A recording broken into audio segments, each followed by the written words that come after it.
Hello,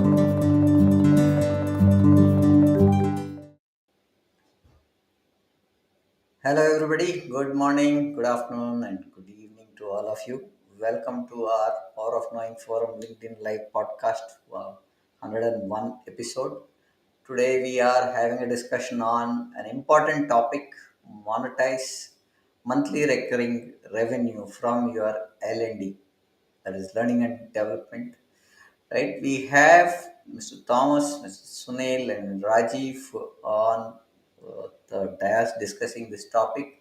Without further ado, let's bring the speakers onto the dais to discuss the topic. Hi Rajiv, hi Thomas, hi Sunil. Welcome to the Thank podcast. you. Thank you, Prem. Thank you. Yes. Thank you, Prem. And welcome, everyone, to today's LinkedIn Live session. Monetize monthly recurring revenue from your learning and development.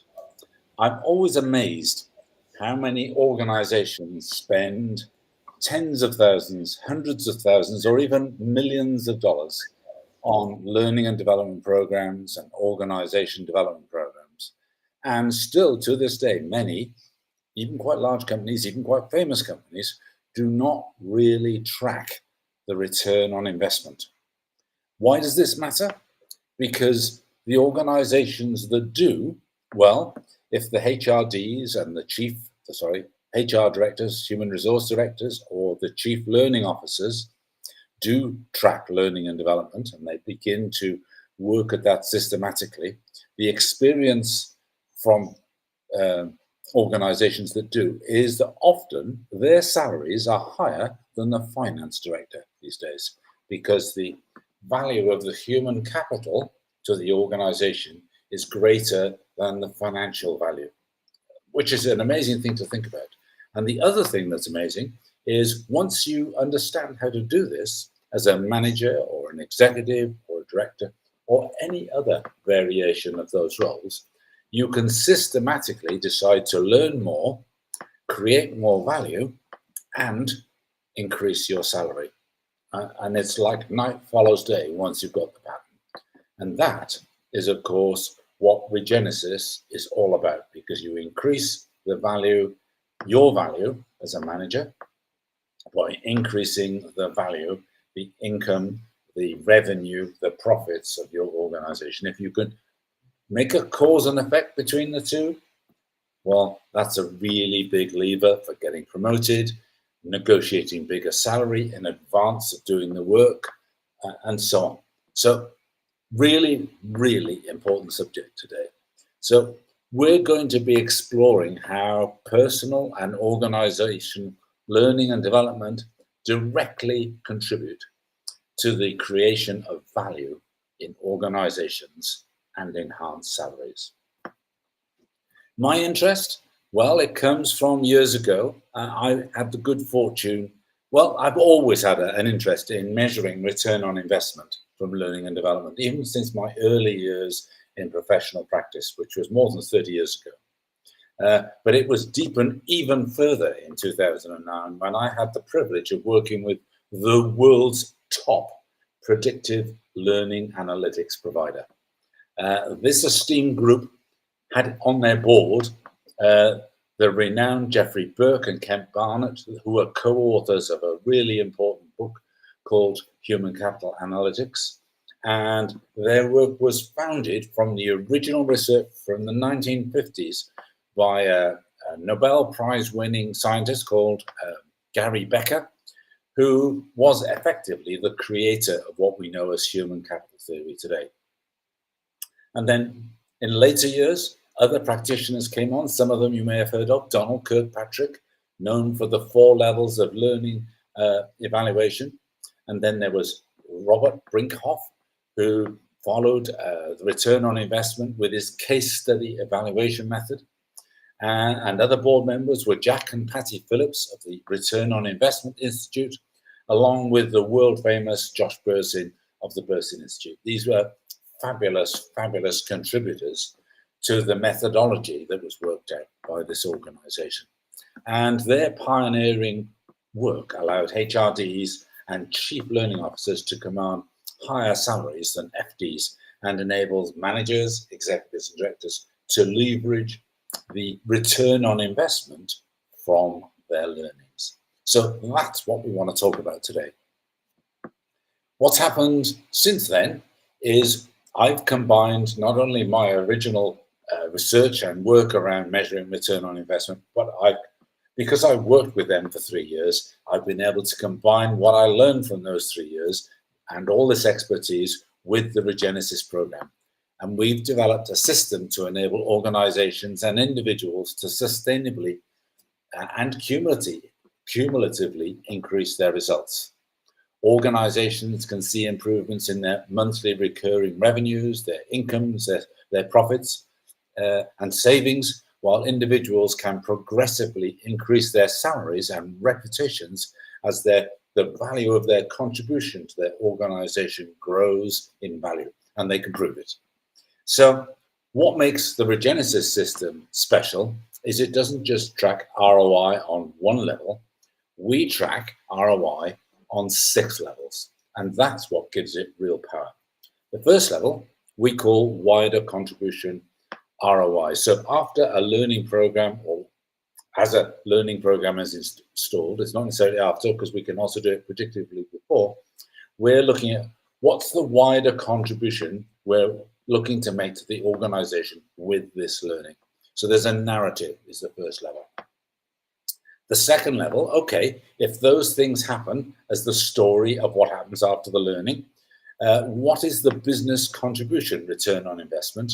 And that's always a quantity. What activity will get more or less, or stay the same, or increase in value, or decrease in cost? So what difference will it make to activities? So that's always a quantity issue. And then as soon as we know how much of what activity has changed, we can then know the financial contribution, the financial ROI, in other words, in money. So we know how much income or revenue or profit or saving, we know exactly what it's worth. But there's more, because level 4 is in fact, okay, so as a result of this learning, how much have we increased the job impact return on investment? And this is how have we enabled employees and managers and execs to improve the processes they're using to create the results. So we can know that and we can detail that. Level 5 is all about personal impact. How much have we been able to increase the capability and innovation power of individuals? Another phenomenal long-term measure. So we're not just using learning and development for today, we're actually installing it for the years to come. And then finally, we're interested in the sustainability return on investment. How motivated are people to continue working in this new way? So in other words, how long will it last? Because typically in old style learning and development, the learning and development lasts a while people will remember it, and it's called the Ebbinghaus effect, and it's the curve of forgetting. People allow it to fall away, and old habits re-establish themselves if you're not careful. So today, we're going to discuss the top 5 most important steps necessary to measure return on investment of organizational and individual learning. We'll also showcase how implementing Regenesis with this system can optimize the life and work of managers, execs, and directors, and enhance its not just one-off, but it progressively, iteratively enhances the effectiveness and health of your organization, their organization. But it's the power that this has. That's why it's called Regenesis. Regenesis focuses on aligning people, maximizing flow, and catalyzing growth and expansion. And as you probably know from previous broadcasts, each area is divided into 4 areas of focus, providing a structured framework to optimize work and resources. So let's dive into the first segment, the importance of measuring return on investment in learning and development. So it's crucial for demonstrating the value of training. Why spend all that money, or in fact any money, on training if you don't have a deliberate intention of how it's going to improve value, how it's going to create value in the organization? It helps justify the investment in L&D. Many companies almost die through lack of investment in learning and development. And that's because they don't realize it's not an invest to cost arrangement. Done correctly, learning and development is an invest to make money. So there's actually a profit from learning and development when it's done correctly by showing tangible returns such as increased revenue, improved performance, enhanced employee capabilities. Without measuring ROI is challenging to prove the effectiveness of L&D programs and secure future funding. And that's why so many organizations' training budgets have declined, reduced, or in some cases disappeared, to the detriment of us all. And in my understanding, it's also why it's now so attractive to organizations to get rid of people and replace them with AI systems. But of course, an AI is going to be trained on whatever level of capability existed before it's installed. And once it's in, it's debatable whether it learns in the same way that humans does from there on. So big, important subject. So let's open up to some questions so we can make a start. Yeah, Thomas, no doubt this subject is of utmost importance for all the HRD heads, directors, CEOs who are running the learning and development programs in their companies. So, can you share some specific examples of how measuring ROI has transformed L&D program in the organizations and how it has helped them in the long run? Sure, and I'm going to go to an unlikely sector to start. I'm going to go to a healthcare provider. And I'm going to talk about the L&D, the head of learning and development there, the chief learning officer, if you like, and how she and I met. We got talking, and she understood immediately the importance and the value of measuring her program. So every leadership program they ran a measurement system that started before. So nobody under her governance, if you like, her leadership, nobody was allowed to spend training and development monies on leadership and management unless they had a clear idea how it would add value to the organization, either to prevent bad things going wrong, which were expensive costs, or to make good things happen more. So those were the kind of criteria. So she would insist not only that they had clear outcomes for the value to be created, but she would also expect them to calculate the expected return on investment from the number of people, the action that the learning will cause them to take, and the number of times that will be repeated. So it was carefully calculated. It was discounted for anything else that might create the learning value. So anything else, instead of being 100% of the figure was used, maybe 70%, because they thought that maybe 30% of the action would be caused by something else. And also, finally, they used confidence level. So if the individual wasn't totally confident, that would be the impact of the learning. Say they were only 80% confident, then the figure would be further reduced.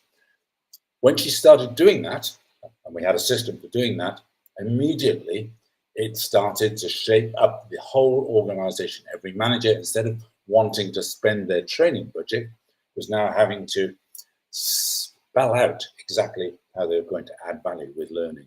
Very, very different conversation. So it wasn't about spending money, it was about creating income, creating a revenue, either savings or income of some kind. So that, you can imagine, that immediately changed things. So let me just stop there for a minute. So that was the big change that she made. Thomas, we are discussing very, very important topics, and I will be honest with you. When I'm a CEO of the organization, and when our HR head comes to me and they ask money, so my first question is that, what will be the ROI of this? And I'm honest here. Most of the people fail to give the right answer because they don't have the tools to measure this. So can you little bit brief me what are the major challenges these L&D head or our HR director faces during the measuring this ROI of this L&D initiative? Because as a business leader, I think any money we invest, this is very very important to understand the ROI of that. This is very very important. But the question is how to measure it and what are the challenges they face. So please elaborate a little bit on this. Sure, sure. And this is so common. And to be honest, I think the biggest challenge that HR directors and in fact managers need to overcome, there's kind of a myth that you can't attach return on investment to learning and development, because learning and development is all about skills and knowledge and attitude. And return on investment is all about taking action and creating and doing something with money. All of that is a complete myth. So we need to throw that to one side and create a blank slate. Of course, if you've got 10 managers, you've got a number. You know they're going to do 3 days training. You've got a cost, their salary cost. You've got the cost of paying the training provider, whether they're internal or external. So you can add all that together. So there's the cost. So we've already got some numbers, and admittedly, they're all on the cost side. So the question now to ask is, as a result of the learning and development that they're going to undertake, what action will they take? And how will that action create a return for the organization? And it needs thinking through really clearly, because to be quite honest, if it doesn't prevent a problem or create an advantage, create an expensive problem or creating a valuable advantage, why are we putting money into training? So it's getting everybody to start being clear, and definitely you can start to track what actually happens. So those 10 managers will go back to work. So what was the intention of the program? Maybe it was that they're going to do certain actions that have a value for the organization. And sometimes it'll be second order. So a manager might well do a team building session that enables the team to operate 10% better. Well, how do we measure that? Well, what's the salary value of the team? Well, maybe it's $100,000, and 10% should result in $10,000 per annum return on investment if it's 10% more effective. I mean, that's not very much for a team building event. But there's an example how you can definitely then, and then you can follow through and see if it shows up in the numbers in the budgets. And as you do more of this, you get to see which are the true patterns that create bottom line value and which are the mythical ones that are all about a nice story, but it actually didn't happen. So let me stop there again and take another question. Hopefully that answers some of what you asked, Sunil. Yeah, Thomas, very interesting subject. So, I think practically when you test these things on water or on the ground, I think we would like to hear your practical experience that how does measuring ROI impact the decision-making process for managers and executives regarding future training investments? Because it's very difficult to visualize. So, how you make them visualize? Sure. So the real shift that takes place is they stop viewing learning and development and training as an expense, because that's simply not appropriate. If you think about having maybe a sales team and you do something to cause them to do different action or better action that creates another $50,000 worth of profit. Well, how did that change actually take place? Somebody must have intervened to cause people to do different things. And if that involves new behaviors, we must call that learning. So we can see we deliberately intervene to cause people to do the things that create the results. And that change of behavior is always called learning and development. However you want, There might be realization in them. You might already know all the skills, but it's the cause of the action. And we need to think about learning not so much as a necessary nuisance that you have to send your people on so that they get the qualifications, but we can insist all our learning providers understand the outcomes that we need our people to achieve and intervene, not just do training where they trot out maybe tired old messages and models and learnings and maybe academic fantasticness. That's lovely and really interesting to hear about, but doesn't change behavior. What we actually need is to intervene to change people's behavior. And that kind of thinking is how managers need to think. They need to look at learning and development as a strategic investment in the future. And it needs to have a bottom line value by intention. So let's just look at the top 5 steps to measure ROI in learning and development and look at where what I've been describing is different to the traditional model. So to effectively measure return on investment in learning and development, organizations typically follow 5 steps like these. Well, first of all, define clear objectives. And these are not learning objectives. These are outcomes. What outcomes in the workplace do we want the learning to trigger? And now where that differs from the typical program is we define the learning objective. Oh, we want this person to be socially skilled. We want them to be able to undo this assembly in a mechanical setting faultlessly and put it back. Yes, we do need those things, but that's not the ultimate reason. The reason we need the assembly put together is because it is valuable or it is important and it needs to work, and it needs to work reliably and sustainably way into the future. So defining clear objectives is not learning objectives, it's the outcome objectives, the output, if you like.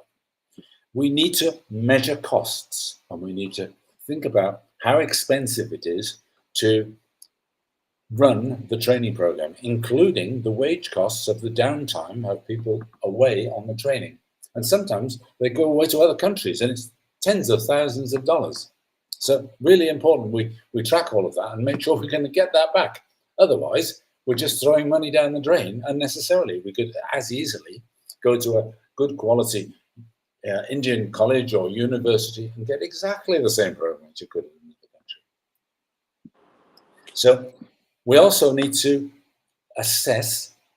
monitor participant reaction. So we need to deliver the learning to them in a way that they find compelling and interesting and fascinating.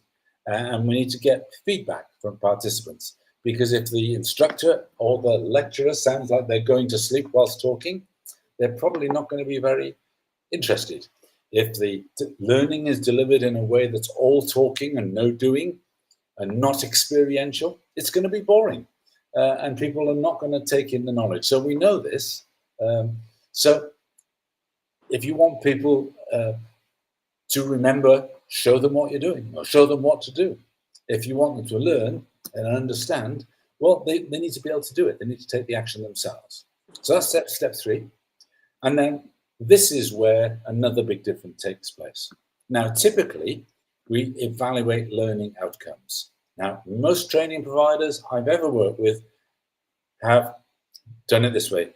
They test the knowledge and skills acquired by participants, or they do what I call happy sheets. How much did you like the way we gave you the training? Oh, we loved it. And they scored 10 on the happy sheet. Well, yeah, it was great. You all had fun and laughed a lot. But will you do anything different when you go back to the workplace? So that obviously is not the right test. So I'm suggesting we swap testing the knowledge and skills acquired by the participants for tracking how participants have used the knowledge and skills they've acquired back at the workplace. Very different. And that also shapes people's behavior, because if they know that their follow-through action is going to be measured and it matters, they will do it much more reliably than if it's not measured. So there's a big change we can make. And step 5, measure the business impact. So track it through all the way into the accounts department. So we should see it appear in the bottom line business impact. So in terms of activity levels and ultimately in money of some kind, either savings or incomes, something is going to be impacted positively. And the business metric and the financial performance is improved, and the profitability, the size, the growth, the success of the organization is all improved. So these are really, really big things we're talking about.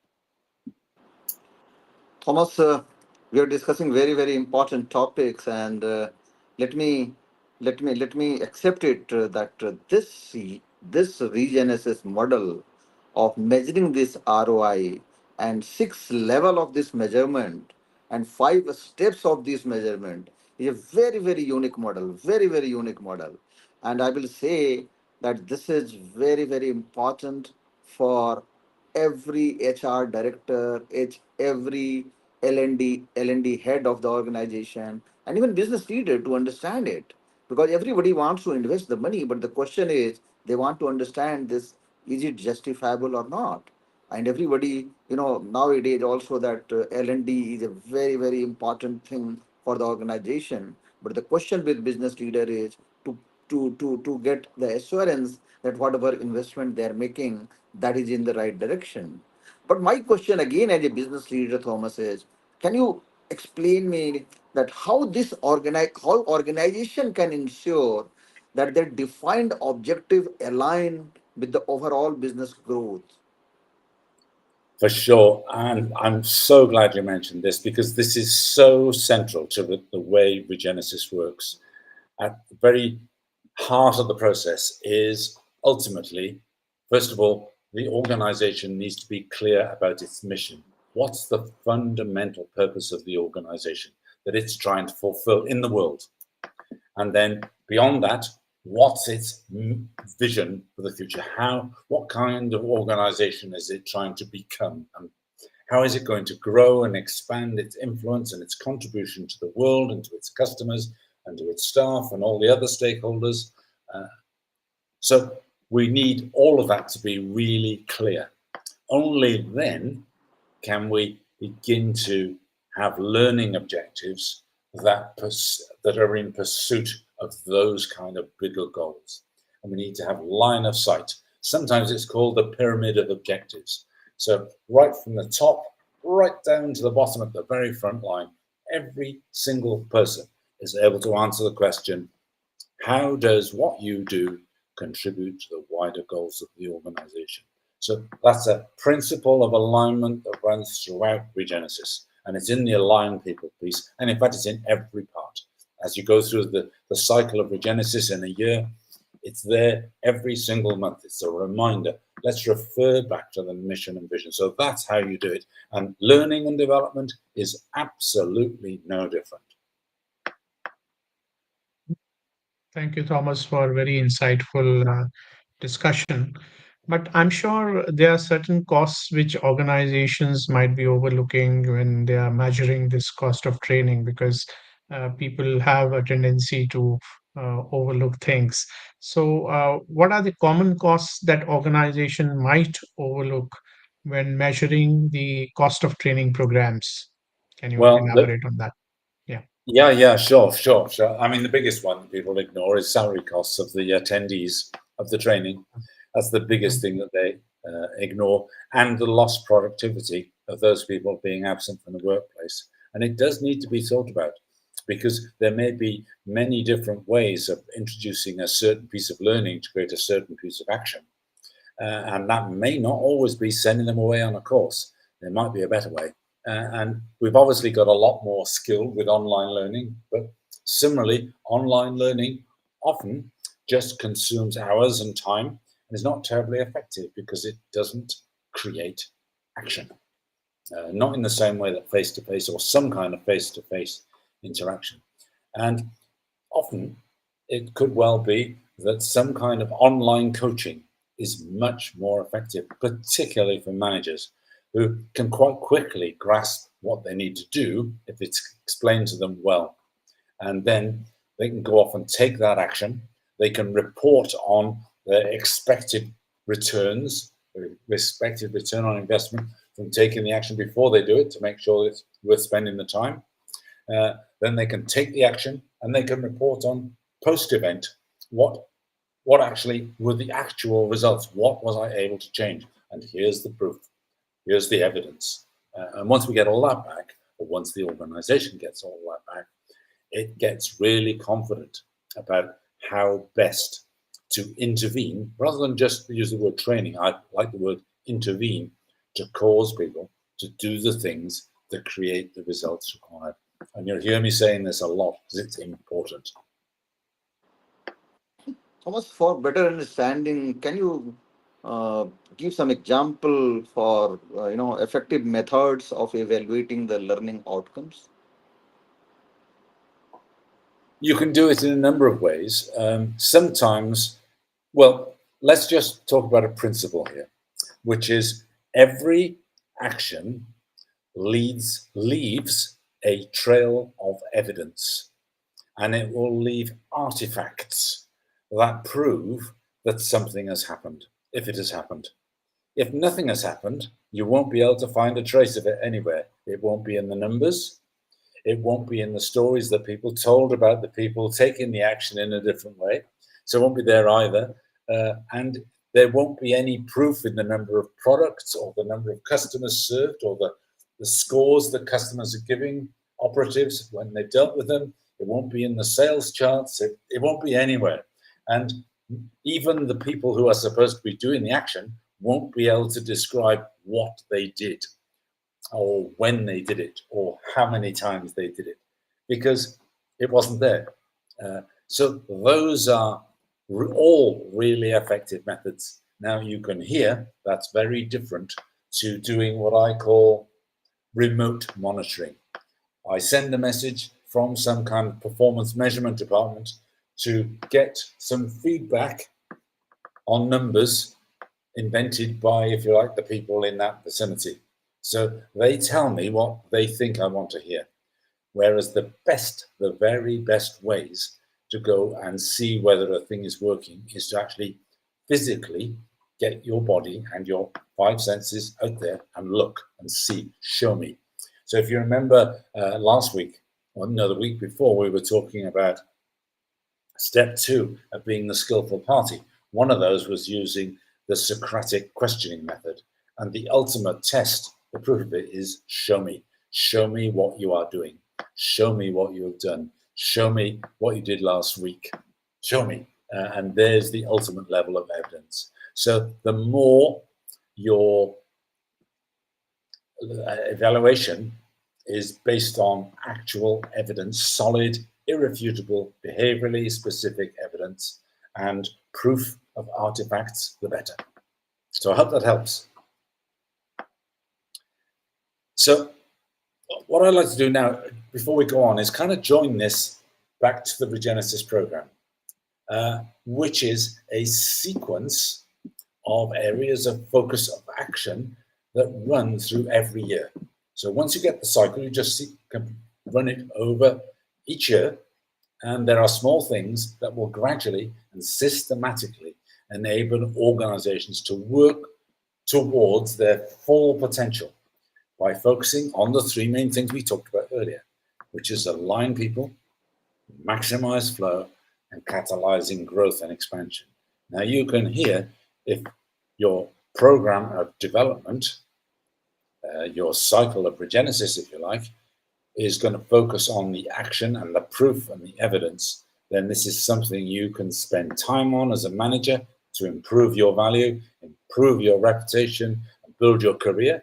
If you're an organization, this is really safe to invest in, because obviously this is invest to grow, invest to make money, invest to make profits. If you're a HRD or a chief learning officer, well, this is career making stuff, because at the moment you're going to be out there above and beyond the rest by a long, long way. And you will have a unique offer saying, I'd like to bring incredible value to your organization by bringing learning and development through this kind of regenesis type window. And it's much more definite for you to be able to invest safely in HR, L&D than perhaps other ways of thinking about this. And so really important area. So let's take a couple more questions here. Yeah, Thomas, I think can you give us a brief overview of 12 key areas of focus within Regenesis program? Because I think For sure. that's the key element which is supporting all these processes which we are talking about. Yeah. Yeah, for sure. Um, Regenesis is built, as you know, three key areas: align people, maximize flow, and catalyze expansion and growth. And each contains four main areas. Number one, we're going to have everything to do with people. So make sure they are intentional. So make sure your people are intentional about their life and work goals. That's number one. Number two is to get your team building done so that people, they're not just individuals with separate goals, they're working together on a common mission for the organization and common goals. So how can you dovetail what they do with the team? So we want the team to work coherently and collaborate coherently. So we do some work on that. The third area is all about dovetailing the personal goals with the organizational objectives for the individual so that they are motivated and mobilized to do the thing. So people like it when they can see how what they do at work gets them the things they're looking to achieve in life. If there's a definite connection there and you can keep that connection running, you'll have marvelously motivated employees. And then lastly, once they're comfortable that you care about them and you're comfortable they care about you, you're going to be looking for their ideas about how together you can think up new ways, innovations that the organization could be tapping into to improve customer service, to improve product quality, to improve working together, to improve growth. So there's all sorts of areas of innovation. And that's the first four. So the second four is all about designing work so it works properly and it doesn't waste people's time or duplicate their effort or just allow waste. So number one, design work. So design the work processes. What are the 3 to 5 top core processes of each department and each department in the top 3 to 5 core processes in the organization? So there's process design. The second area is all about how you attach money to that, what costs most, what makes the biggest amounts of profit, and where the biggest gains are. So do you know that? And do you really attach the money to the activities properly? Mostly, the answer is no. Thirdly, do all the different departments work together properly? Mostly, in organizations, no. And lastly, do the way we use words and communications align with the outcomes and outputs that we really want to achieve? And that might sound like a small thing, but all those things together can be worth 15 to 40% of the organization's turnover. That's a lot of money. And that's turnover, not profit. So you get those four areas right, and you can make a massive change to how effective and efficient the organization is. It can free up a lot of human and other resource time to do much more value creating things. So just hear those kind of numbers. And then lastly, it's catalyzing the growth, but only when the organization is ready. So first of all, we want to make sure that we've checked the health of the whole enterprise. Is it working properly? Have we done enough in the previous areas? Then, once we've done that, we can start to say, have we thought through how we're going to get the people and skills in the right places at the right times in the right numbers to do what we need done if we grow? And mostly that isn't thought through in organizations, but Regenesis ensures that it's done. Then finally, there's a check before you go in flight or as you go in flight, doesn't really matter, to check that there's a consistency across every part of the organization to operate to a similar set of values. And then finally, there's the growth itself. It's like systematically and in a planned way saying, are we going to grow organically from within? In other words, it's all under our inside control. We've planned it, we've maybe invested in it, and now we're going to do it in a rational, carefully organized way. And there are ways of doing this. Or are we going to use maybe additional investment, or are we going to merge or acquire another company?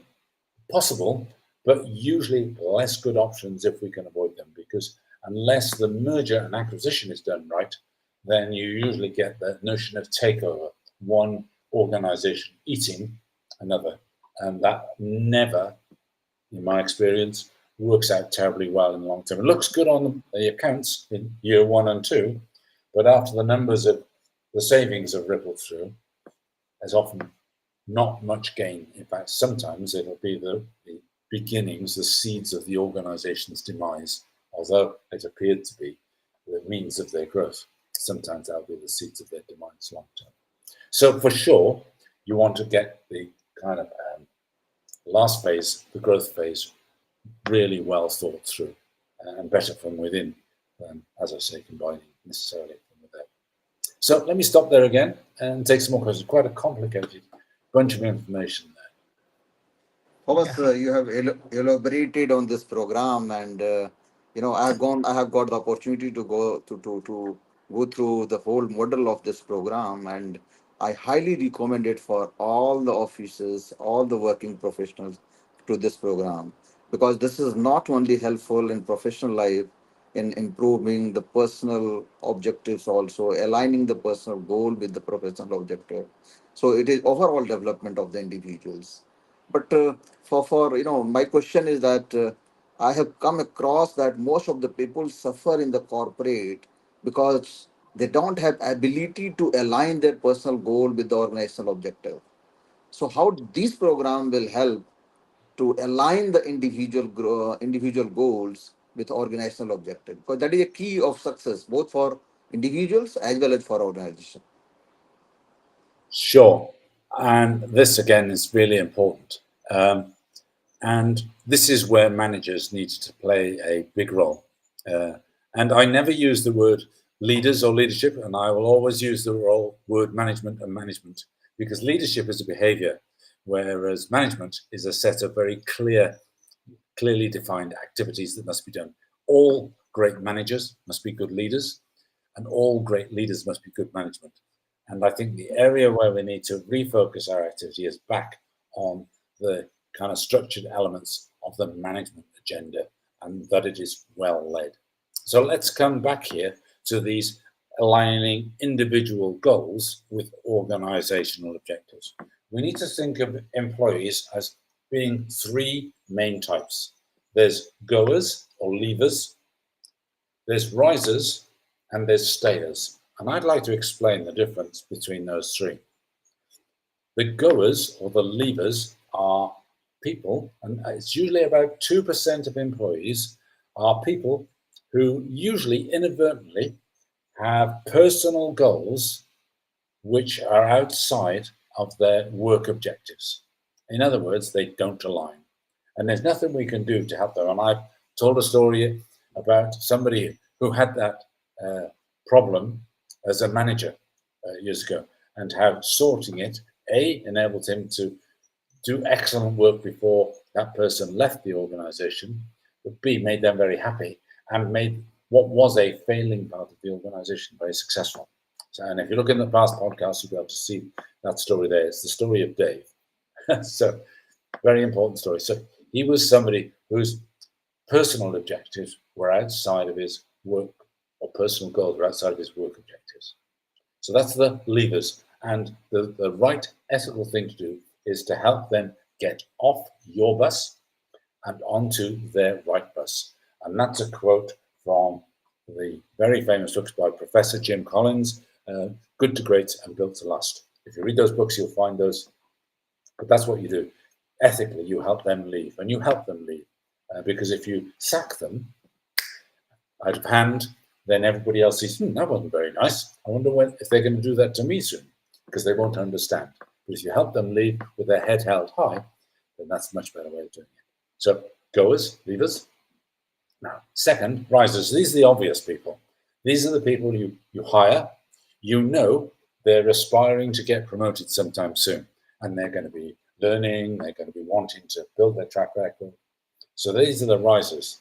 So the way you get their goals aligned is to give them opportunities to perform above and beyond their normal grade so that they can build their track record of experience of working at a higher level. So as the employer, if you like, their manager, you get more value from them in the short term than you're paying them for because they're working at a higher level in their salary. And what that does for them is that it gives them the track record. And so when they go to interview, they can say, yes, I've done this, I've done that, the other thing at this higher level. And here's the proof, here's the evidence. The downside view, of course, you know, a riser is going to leave you or leave your team, maybe get promoted to another team, or even leave the organization and get a higher paying job. Sometimes, good news is they'll come back because they so valued the way that you treated them, they'll come back for more and they'll bring valuable skills back into the organization. So that's another person, that's another way of applying. Now, the last one is the stayer. And this is somebody whose personal goals are tied to what happens outside work very strongly. So maybe they got a spouse in a local job in the same town or city. Maybe they got children in a local school. Maybe they got elderly parents or relatives living nearby. And sometimes it's very necessary for them to pop out of work for an hour to get permission to pop out and see to something urgent that needs attention. Now, get this one right, and you start to get people who become immensely valuable. Now, let me explain. It sounds like they're going to have a lot of time off. Well, not necessarily, because what they're saying is, I get stability from having reliability in this job locally to where I am because of this, that, and the other reason. So what you need to do with them is to increase their value and say, okay, we'll cope with your flexibility needs if you become multi-skilled. So we encourage them to become very flexible. So if an employee, for instance, goes on holiday, this person can stand in. And as they become more and more and more experienced, the other thing that we expect from them is to always be upper quartile performers. So if there's any slimming down necessary in the organization, they're last out the door. So that's another important thing that we can help. We can increase the value and reliability of these employees so that ultimately, if we get a new employee comes in and we want somebody to show them the ropes of how to do their new job as a new employee, they can have this person as a buddy. And we know we'll be confident that they'll show them the best ways to do all the most important things in whatever that new person's job is going to be. So there's 3 ways you can do this kind of joining things together. So Thank you, yeah, Thomas, for very, very elaborately explaining this one. But what role does leadership play in successful implementation of the Regenesis program? Can you just tell us that? Yeah, sure. And maybe in referring to leadership, you're saying, what role does the top leaders play? Maybe the top managers, who might be the leaders of the organization or the owners. I think they can start to insist that the Regenesis program and learning should all be evidence-based. So we want people to take action that makes a difference. And we want to follow that difference through a measure, just exactly as we've been describing. In terms of managers in a patch, they can just start. They can join the Regenesis network and over the period of a year, gradually get briefed about what to focus on and how to focus on key areas that will make a difference to their value, their team's value, their part of the organization. And quite quickly, they'll be in a position where they become a much more valuable asset in their own organization, visibly so, because we will help them understand how to report on their own performance in a more skillful way, how to approach the other, maybe more senior managers or leaders or owners or founders of the organization and say, look, we could change this in this way and create a lot more revenue for the organization.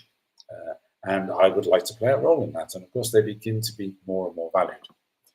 So those are all key ways where leaders and managers can play a role in Regenesis. Basically, get it in there, get it started.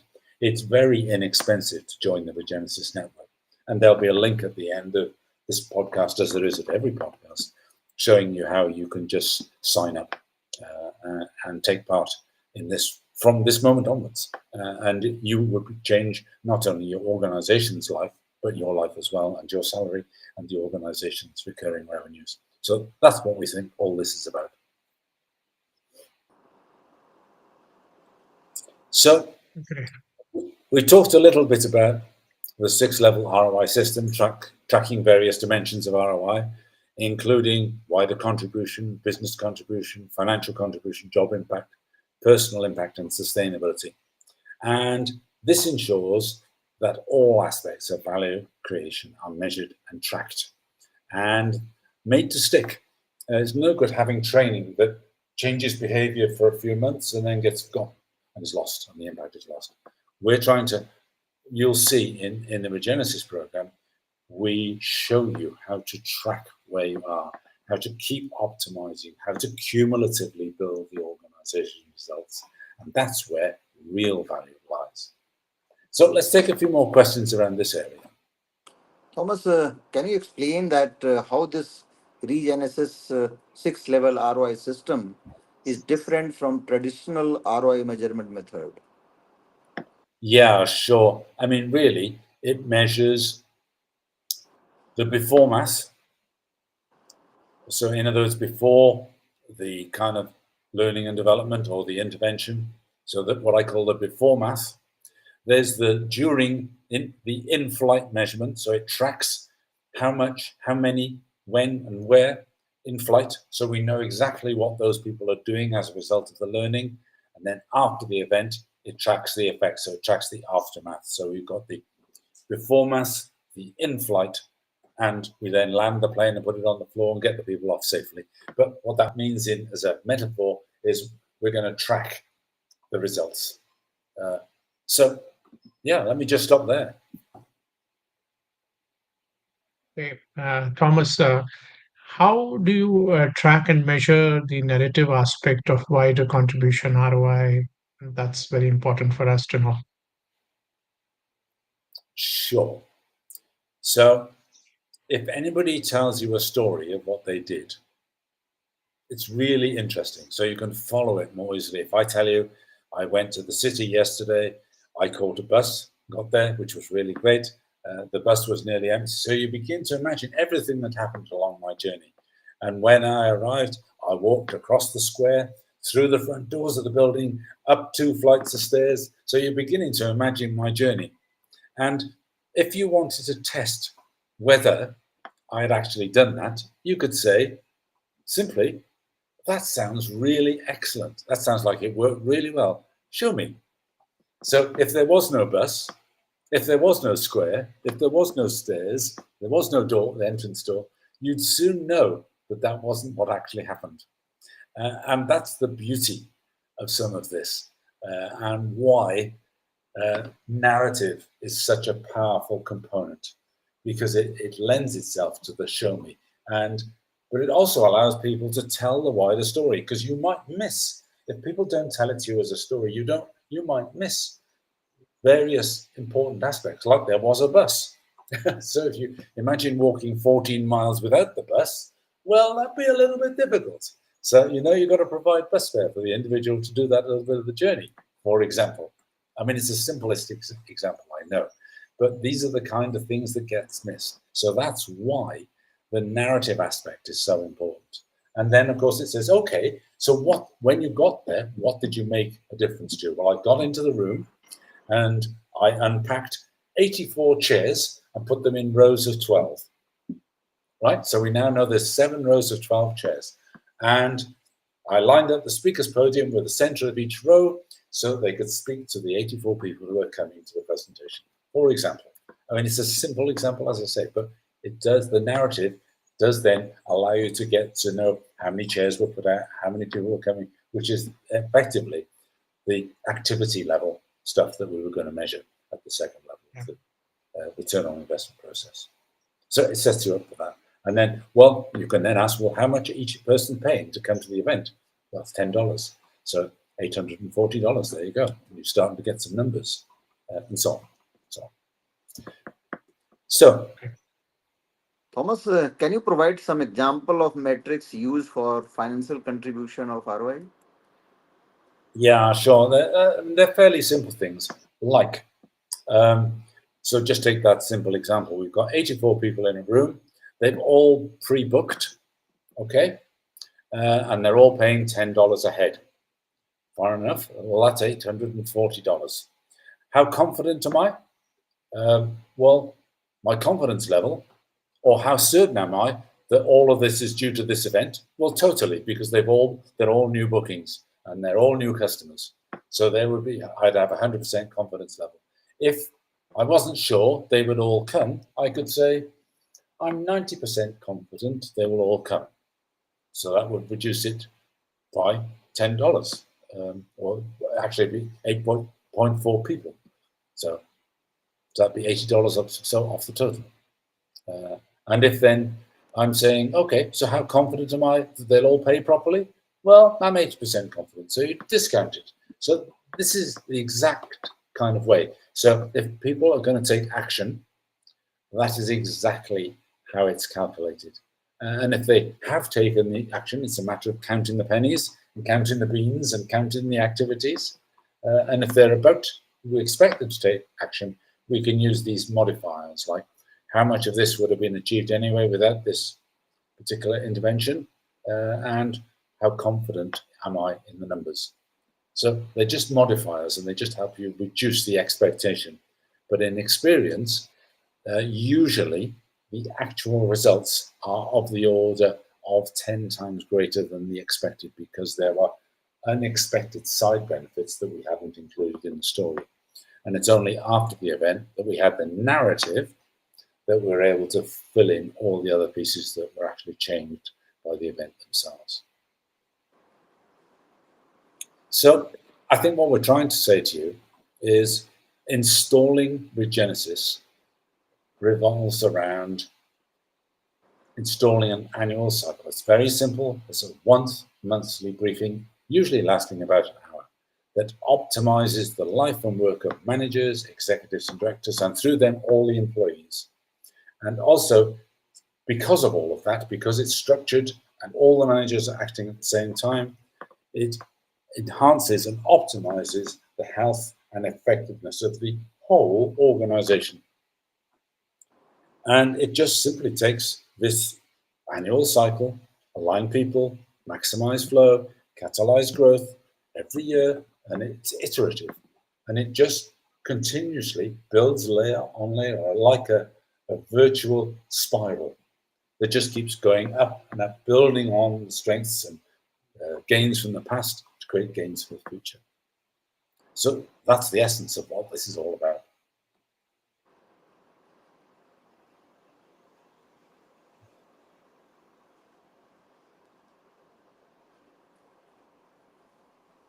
So, Thomas, what are the key, strategies for aligning people within an organization using the Regenesis framework?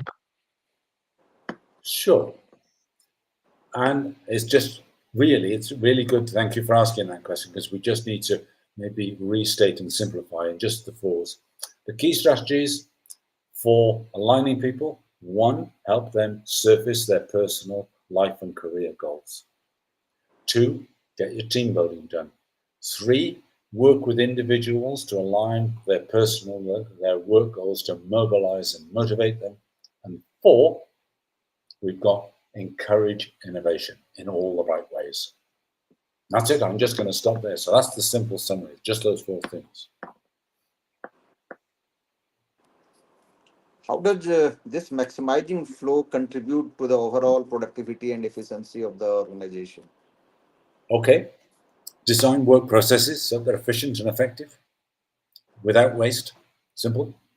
So that's number one. Number two, align money properly with action and activity, and make sure that the money is where it's supposed to be and needed to enable things to work properly. Three, make sure all the people in all the different departments are pulling together and working in a way that is symbiotic one with the other. And number four, we make sure that our communication, our words and actions are properly aligned, not at odds. And particularly that management words are aligned with needed front-line actions. So often they're not. So it's just an area of focus. Thank you, Thomas. Okay. One quick question before we close. What specific activities or initiative can organization undertake to catalyze growth and expansion? Sure. Check the health of your organization. Make sure that you've got the people and the skills ready in the right numbers, right places. Check that you're all pulling together. And then finally, grow in a planned way. That's it. So thank you for joining us today.